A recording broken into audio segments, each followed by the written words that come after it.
Peuple du Burkina Faso, camarades combattants pour la liberté, pour la paix et l'indépendance réelle. C'est un plaisir pour moi et un honneur de m'adresser à vous en ce jour mémorable, marquant donc le 63e anniversaire de la proclamation de l'indépendance de notre chère patrie, le Burkina Faso. Mais avant tout propos, permettez-moi de rendre grâce à Dieu Tout-Puissant qui nous a permis aujourd'hui de pouvoir nous tenir ici et nous adresser à la nation entière. Permettez-moi également de rendre donc un hommage à tous ces combattants qui bravent vents et marées et qui nous permettent de survivre. Permettez-moi de rendre un hommage à tous ceux qui ont perdu la vie dans ce combat. Tous ceux qui sont aujourd'hui sur les lits d'hôpitaux et qui cherchent à recouvrer la santé, nous prions Dieu qu'il leur accorde meilleure santé. Et que ceux, les êtres chers que nous avons perdus, nous prions Dieu également que la terre libre du Burkina Faso leur soit légère. Camarades, permettez-moi une fois de plus de rendre hommage à tous ces fils et filles du Burkina Faso restés à l'arrière, qui ne ménagent aucun effort pour permettre à ceux qui sont au front de pouvoir se battre. Tous ceux qui contribuent à l'effort de guerre, tous ceux qui sont engagés, qui prient jour et nuit pour que la paix puisse revenir au Burkina Faso. J'irai aussi mettre en garde les valets locaux de l'impérialisme qui sont à l'arrière, ici avec nous, à l'intérieur du pays comme à l'extérieur, de changer de fusil d'épaule. Parce qu'il est temps qu'on arrête et qu'on puisse voir dans la même direction et agir pour que le Burkina puisse recouvrer la paix. Nous n'allons plus dérouler le tapis rouge à ces valets locaux parce qu'il y a un temps à toute chose. Il y a de cela plusieurs années, le Burkina Faso connaît sa page la plus sombre de l'histoire. De quoi s'agit-il? Ce terrorisme qui nous est imposé, qui nous endeuille et qui nous empêche de vivre n'est qu'une manifestation violente de l'impérialisme. Ces impérialistes, en plus de piller nos États, en plus de nous spolier, à travers les valeurs locaux qu'ils ont mis à la tête de nos États, États d'ailleurs qu'ils considèrent comme étant leur sous-préfecture, aujourd'hui a atteint son paroxysme en nous envoyant une horde de criminels qui tuent hommes, femmes et enfants. Nous supposons que c'est l'apogée de l'impérialisme et du néocolonialisme. Le vaillant peuple de Burkina Faso va les accompagner dans le déclin. Il y a un an de cela, nous nous sommes offusqués et nous nous sommes révoltés contre la manière de mener cette guerre. Le peuple nous a confié une mission. Nous ne doutons aucunement de notre peuple, de sa vaillance, de sa résilience. Ce peuple qui n'abdique jamais, qui n'abandonne pas, qui fait face à l'adversité. Nous avons décidé, en toute âme et conscience, de prendre la destinée de cette patrie et de mener la guerre. Parce que la guerre pourrait durer si jamais on ne la menait pas. En témoignent ces cellules dormantes qui se sont subitement réveillées lorsque nous avons décidé d'enclencher le combat. Ces derniers jours, vous avez pu remarquer l'intensité de la bataille qui nous reconforte dans notre thèse qu'il y avait plusieurs cellules dormantes qui devraient entretenir cette guerre pendant des décennies et des décennies. En engageant cette bataille, nous avons fait appel aux fils et aux filles de la nation. Nous ne doutions point. Les gens ont répondu présent. Plus que ce que nous estimons, et aujourd'hui encore plus, les gens sont déterminés à s'engager pour la bataille.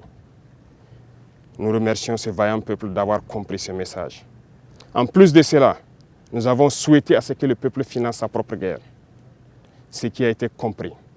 Aujourd'hui, les gens soutiennent, appuient les forces combattantes comme ils peuvent. Beaucoup de choses sont faites, mais nous allons encore demander encore plus de sacrifices. Merci à ce peuple qui a compris que la seule manière d'y arriver, c'est de faire sa propre guerre une bonne fois pour toutes. En venant donc à la tête de l'État, nous avons trouvé une armée en sous-effectif, mal équipée, mal organisée, peut-être mal entraînée. Il s'agit pour nous, dans un premier temps, de faire appel rapidement aux VDP qui ont répondu et aussi de les équiper, ce qui ne fut pas une tâche facile. Dieu merci, nous y sommes arrivés à équiper tous ceux que nous avons pu recruter. Au sein de l'armée, déjà pour l'année 2023, l'armée de terre a recruté plus de 11 000 hommes. 5 000 autres sont en phase d'être recrutés dans les jours à venir. S'agissant de la réorganisation, très vite nous avons compris qu'il nous fallait des unités organiques. Ce qui a conduit donc à créer, dans un premier temps, 6 bataillons d'intervention rapide. Et ensuite, 6 autres bataillons d'intervention rapide ont rejoint les différents groupements de forces. Aujourd'hui, 7 bataillons d'intervention rapide sont prêts. Certains ont commencé leur déploiement et d'autres vont se poursuivre dans les 2-3 semaines à venir. 5 autres bataillons sont en constitution et en formation pour renforcer les rangs de ces bataillons d'intervention rapide. 2 bataillons d'intervention aéroportée ont été créés. Un est déployé dans la zone de Boromo, l'autre sera déployé dans les jours à venir dans la zone de Koudougou. Du côté des forces de sécurité intérieure aussi, beaucoup d'efforts ont été faits. En ce sens que, pour le cas de la police par exemple, nous avons réorganisé les forces pour les constituer en groupements d'unités d'intervention qui sont aux côtés donc des forces armées pour mener le combat.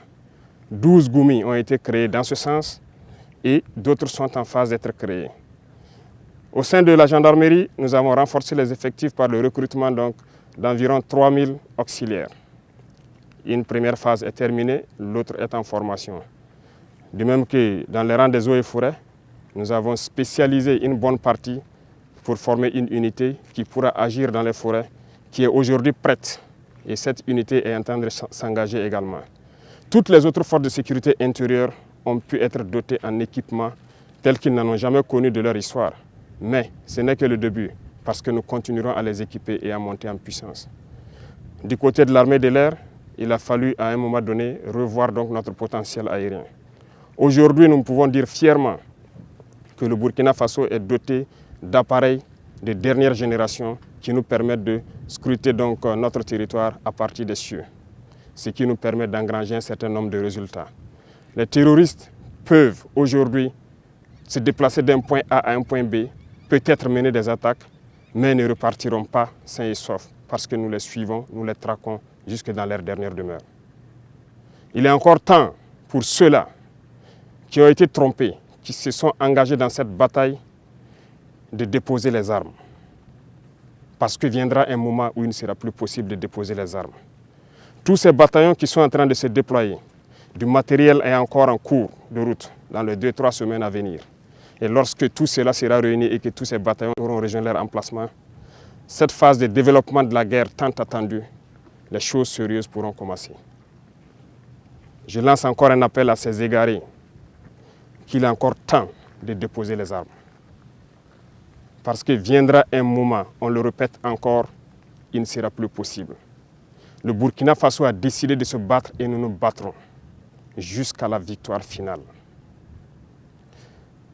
Pour l'équipement, nous avons fait beaucoup d'efforts avec donc la compréhension de ce peuple qui a accepté de se sacrifier. Aujourd'hui, les unités sont équipées et ça continue de s'accroître parce que nous voulons d'une armée professionnelle, une armée qui va défendre le Burkina Faso à l'intérieur de ses frontières, même au-delà, mais pour l'intérêt du peuple burkinabé. Les efforts continuent et nous allons continuer à renforcer les rangs pour que plus jamais ces situations sombres que nous avons connues ne puissent survenir à l'avenir avec nos enfants, nos petits-enfants. Pour accompagner tout cela, il a fallu aussi, du côté de la santé, augmenter donc les capacités de nos plateaux techniques des différents hôpitaux et de certains CMA qui appuient les forces de défense et de sécurité lorsqu'il y a des évacuations de blessés. Ça nous a permis d'acquérir un certain nombre d'appareillages et aussi l'ambition pour nous, c'est de construire des hôpitaux modernes pour permettre à nos infirmiers, à nos médecins d'exprimer tout leur potentiel. Ce processus est en cours, ce qui nous a permis de pouvoir contracter donc l'hôpital de Gawa et c'est ce modèle d'hôpital que nous voulons dans chaque région et qu'on puisse permettre à nos vaillants soignants d'exprimer tout leur potentiel, tout leur savoir. Aussi dans ce volet de santé, cette épidémie de la dengue. Épidémie de la dengue qui a fait beaucoup de victimes dans nos rangs. Beaucoup ont perdu des êtres chers. Toutes nos condoléances aux familles qui ont été touchées par cette épidémie. Mais cela nous rappelle quelque chose. Nous devons revoir notre plan de salubrité et d'assainissement. Ce qui a été lancé il y a quelques jours de cela, l'initiative présidentielle pour le développement communautaire, prendra en compte ce volet. Et j'invite donc toutes les populations à se mobiliser pour que nous puissions assainir notre milieu. Dans le domaine de l'agriculture, nous avons décidé de nous fixer une mission d'atteindre l'autosuffisance alimentaire. En 2024, c'est un défi. Pour 2023, nous avons lancé l'initiative présidentielle donc, pour l'autosuffisance alimentaire et la souveraineté alimentaire. Il s'agit pour nous d'emblaver un certain nombre de superficies, de donner des intrants à des producteurs, des semences améliorées produites donc par nos chercheurs sur place. Ce qui, aujourd'hui, on peut dire est une satisfaction parce que les résultats sont au-delà de ce que nous avions espéré. Ce qui témoigne encore que nous avons de bonnes terres, nous avons de braves hommes qui savent donc travailler la terre et nourrir les Burkinabés. Ça nous encourage à lancer un autre défi pour 2024. Des engins tels que des tracteurs ont été commandés dans le cadre de l'initiative. Les chercheurs ont été renforcés et on continue de les renforcer pour trouver les semences adéquates.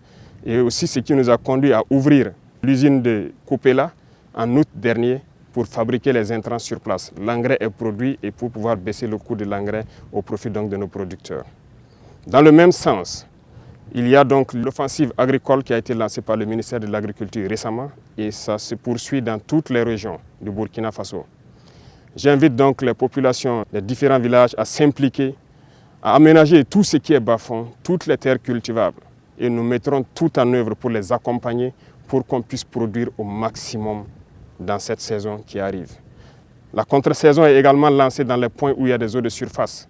Et l'accompagnement est fait à travers donc, des semences améliorées produites par nos chercheurs d'un certain nombre de spéculations qui ont déjà été dotées à certains producteurs. On ne pourra pas parler d'agriculture sans parler donc du développement de l'agroalimentaire. Nous sommes en train d'encourager actuellement donc, tous nos importateurs et tous nos opérateurs économiques à se lancer dans la production, dans la transformation. Beaucoup d'usines verront le jour pour qu'un certain nombre de produits alimentaires soient produits au Burkina, transformés au Burkina et consommés au Burkina Faso. Et pourquoi pas exporter. C'est un défi que nous nous sommes lancés et nous comptons sur cette brave population pour nous accompagner à pouvoir réaliser ces défis. C'est en ce sens que nous pourrons donner beaucoup d'emplois donc, à des jeunes qui sont formés, qui malheureusement n'arrivent pas à exprimer leur talent parce qu'il n'y a pas d'espace qui leur est offert. Dans le même sens, le ministère de la Jeunesse a été instruit de mettre un accent sur la formation professionnelle. Cette mutation est en cours en fédérant donc toutes les écoles et tous les centres de formation professionnelle pour que nous ayons une meilleure vue de la formation donnée et de ce dont nous avons besoin pour le développement de notre chère patrie. Camarades, parlant donc du développement du commerce, et comme vous l'avez suivi la dernière fois, il s'est agi pour nous de faire donc une analyse de notre situation économique. Et à l'issue de cette analyse, nous nous sommes rendus compte qu'il fallait prendre un certain nombre de mesures. Et nous avons dit à compter de janvier, un certain nombre de mesures seront prises. Pas pour mettre la pression ou pour empêcher certains d'exercer leurs fonctions, mais c'est pour le bonheur du Burkina Faso. Il faut que nous créions la richesse, que nous puissions employer nos jeunes. C'est dans ce sens que nous allons développer le commerce interne.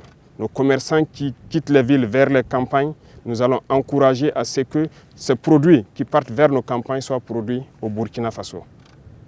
Donc, nous invitons tout un chacun à prendre cette donnée et à mûrir les projets nécessaires pour que, en 2024, nous puissions donc atteindre cet objectif-là.